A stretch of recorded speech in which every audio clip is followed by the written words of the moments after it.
प्यारे विद्यार्थियों, आज जो है हम छठी कक्षा का विज्ञान का पहले पाठ का अच्छे से अध्ययन करेंगे। सभी बच्चे इधर देखें। भोजन ये कहाँ से आता है? हम अपने घर में क्या खाते हैं? अपने दोस्त ने आज क्या खाया? आपने कल और आज एक ही प्रकार का आहार लिया? ये सत्य नहीं है। अलग अलग समय में हम भिन्न भिन्न प्रकार का आहार लेते हैं। ठीक है। विभिन्न खाद्य पदार्थ विद्यालय में अपने दोस्तों से उन खाद्य पदार्थों की जानकारी प्राप्त कीजिए जो पूरे दिन में खाते हैं।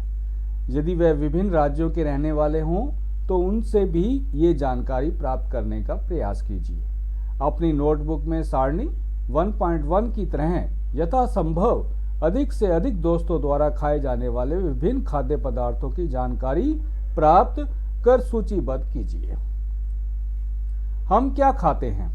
विद्यार्थी क्या खाते हैं? दोस्त क्या खाते हैं? पूरे दिन में क्या खाते हैं? खाद्य पदार्थ, इनकी एक सारणी बनाइए। यहाँ पर आप देखेंगे कि विभिन्न विभिन्न प्रकार के भोजन जो है हम खाते हैं प्रतिदिन, जैसा कि ये भोजन दिखाया गया है। आपने भोजन में अनेक प्रकार की चीजें खाते हैं। ये चीजें किससे बनी हैं? जैसे पके चावल के बारे में सोचो। हम कच्चा चावल लेते हैं, उसे पानी में उबालते हैं। इसे तैयार करने में हमें दो पदार्थों के संगठनों की आवश्यकता होती है।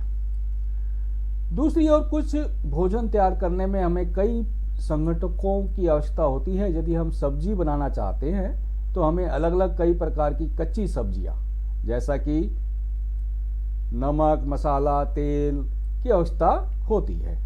क्रियाकलाप 2, सारणी 1.1 सूचीबद्ध खाद्य पदार्थों को छांटिए और अपने दोस्तों और घर पर चर्चा करके जानकारी प्राप्त कीजिए। इनको बनाने के लिए कौन कौन सी सामग्री चाहिए, इसको सारणी 1.2 में आप जो है इसको दर्शाइए। जैसा कि ये दिखाया गया है, ये खाद्य व्यंजक है और इनकी कच्ची सामग्री है। जैसे रोटी और चपाती बनाते हो, उसमें हम आटा और जल लेते हैं। जैसे कोई दाल बनाते हैं तो दाल के अंदर कौन कौन सी खाद्य सामग्री होती है? कच्ची दाल, जल, नमक और तेल, घी और मिसाले। हमने क्या देखा? कक्षा में चर्चा कीजिए। हम विभिन्न व्यंजनों में कुछ संघटक समान रूप से प्रयुक्त करते हैं। अच्छा, ये संघटक कहां से आते हैं? खाद्य सामग्री एवं उनके स्रोत, मतलब ये भोजन हमें कहां से प्राप्त होता है, इनका स्रोत क्या है, सूचीबद्ध कीजिए। कच्ची सामग्री जैसे फल है, सब्जियां हैं, इनका स्रोत अनुमान लगाना हमारे बहुत ही आसान हो जाता है। निश्चित रूप से ये हमें पौधों से, गेहूं और चावल का स्रोत है। धान, गेहूं, खेतों में अनेक पौधों की अनेक पंक्तियां देखी होंगी। इनमें से हम अनाज प्राप्त होते हैं। और कुछ पदार्थ जैसे दूध, अंडा, मुर्गी, मछली, झींगा, मांस, ये हमें जंतुओं से प्राप्त होता है। मतलब कहने का अर्थ ये है कि हमें भोजन जो है पौधों और जंतुओं से प्राप्त होता है। अब ये क्रियाकलाप 3, हम पूर्व सूचीबद्ध खाद्य पदार्थों एवं उनके संगठकों के स्रोत जानने का प्रयास करें। कुछ उदाहरण सारणी 1.3, ये सारणी 1.3। इसमें देखिए, कुछ जैसे हम इडली है, इडली के अंदर आपका चावल होता है, उड़द की दाल, नमक, जल। ठीक है, ये कहां से आप स्रोत बताना है, ये हमें सभी जो है आपके पौधों से प्राप्त होता है। अब जैसे चिकन करी, चिकन है, मसाला है, तेल, घी और जल है। चिकन तो जंतु से प्राप्त हुआ, ठीक है, मसाला आपके पौधों से प्राप्त हुआ, तेल, घी पौधे और जंतु दोनों से प्राप्त होते हैं। कुछ ऐसे तेल होते हैं जो पौधों से होते हैं, जैसे सोयाबीन तेल है, ठीक है, कुछ जंतुओं से भी प्राप्त होते हैं। और जल, ऐसे ही खीर है, खीर में दूध, चावल और चीनी का प्रयोग होता है, जो कि दूध जो है हमें जंतु से प्राप्त होता है और चावल जो हमें पौधों से प्राप्त होता है। ठीक है। क्रियाकलाप 3 से हमें ये निष्कर्ष निकालते हैं कि पौधे विभिन्न खाद्य संगठकों जैसे अन्न, सब्जी, फल इत्यादि के स्रोत हैं। जंतुओं से हमें दूध, मांस, अंडे, अन्य जानतंतु उत्पाद प्राप्त होते हैं। गाय, बकरी, भैंस दूध देने वाले कुछ सामान्य पशु हैं। दूध एवं विभिन्न दुग्ध उत्पाद जैसे मक्खन, क्रीम, घी, पनीर, दही का उपयोग संसार के प्रत्येक क्षेत्र में किया जाता है। क्या ये सभी जंतु के नाम बता सकते हैं हमें दूध देते हैं? ठीक है, बहुत से ऐसे जंतु हैं जिनसे हम दूध प्राप्त करते हैं। भोजन के रूप में पौधे के भाग और जंतु उत्पाद, मतलब हम पौधे का कौन सा भाग जो है खाद्य पदार्थ में उपयोग करते हैं। कुछ ऐसे पौधे होते हैं जिनकी हम जड़ खाते हैं, कुछ तने खाते हैं, जिनका हम फल खाते हैं, फूल खाते हैं, और जंतु उत्पाद। पौधे हमारे भोजन का एक मुख्य स्रोत है। ठीक है जी, हम पौधे के कौन से भाग का उपयोग खाद्य पदार्थ के रूप में करते हैं। हम पत्तियों वाले अनेक सब्जियां खाते हैं, कुछ पौधे के फलों को भोजन के रूप में खाते हैं, कुछ हम जड़ खाते हैं, कुछ तना खाते हैं, कुछ पुष्प खाते हैं, और कभी सीताफल, काशी फल के फूलों को चावल की पिट्ठी में डुबोकर व तलकर पकौड़ी बनाकर खाया जाता है।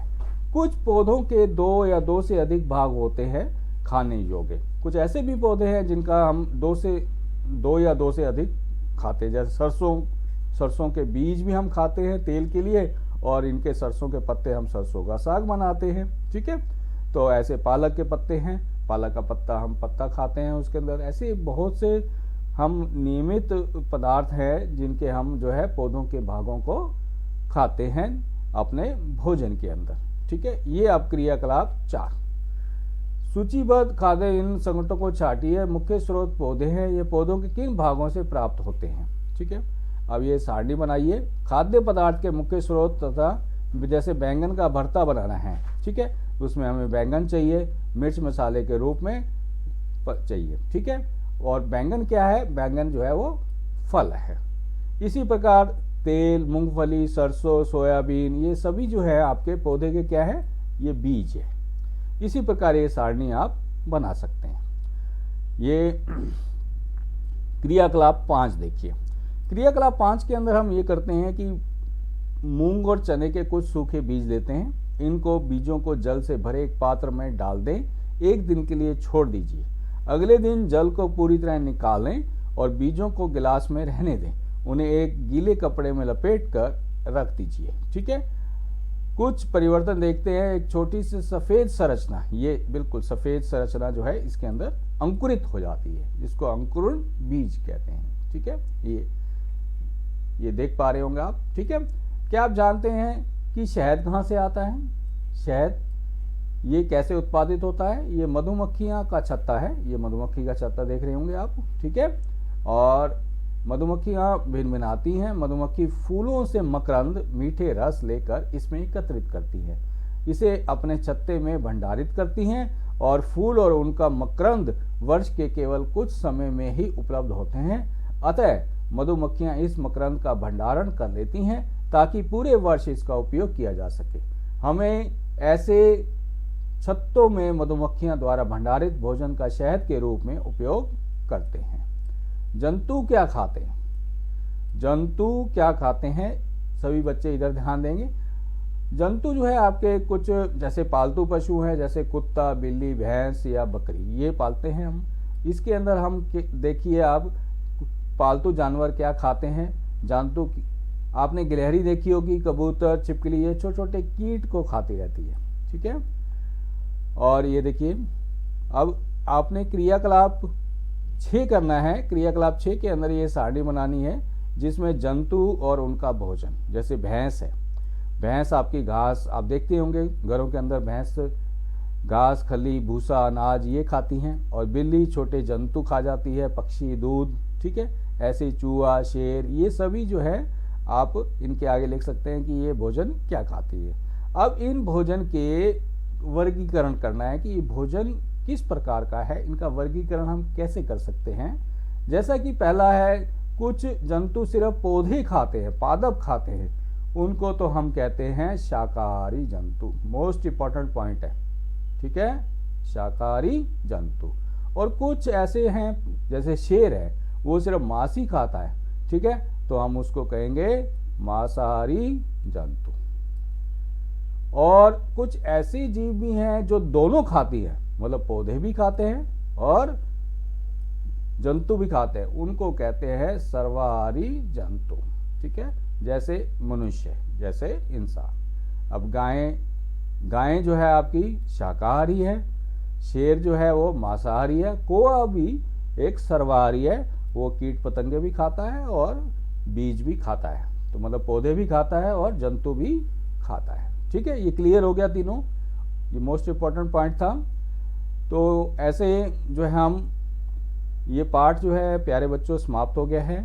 इस पार्ट के अंदर हमने मुख्य ये पढ़ा कि सबसे पहले हम अपने भोजन के अंदर क्या खाते हैं, उन भोजन के संगठक क्या क्या हैं, प्रतिदिन हम भोजन विभिन्न प्रकार का खाते हैं। सबसे बड़ी बात, हमारे जो भोजन के स्रोत हैं वो पौधे और जंतु हैं।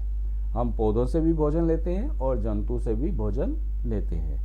और हमने अपने भोजन को 3 भागों में वर्गीकृत किया कि वह जीव जो पौधे खाते हैं सिर्फ, उनको शाकाहारी कहते हैं, और जो जीव सिर्फ जंतु खाते हैं उनको हम मांसाहारी कहते हैं, और ऐसे जीव जो दोनों का सेवन करते हैं, पौधे भी और जंतु भी, उसको सर्वाहारी कहते हैं। ठीक है, सभी बच्चे इस पूरे पौधे का, फूल का ये पूरा चित्र बनाएंगे और इस पाठ को बार बार पढ़ेंगे, जिससे कि हम इसके अभ्यास के प्रश्न उत्तर अच्छे से कर सकें।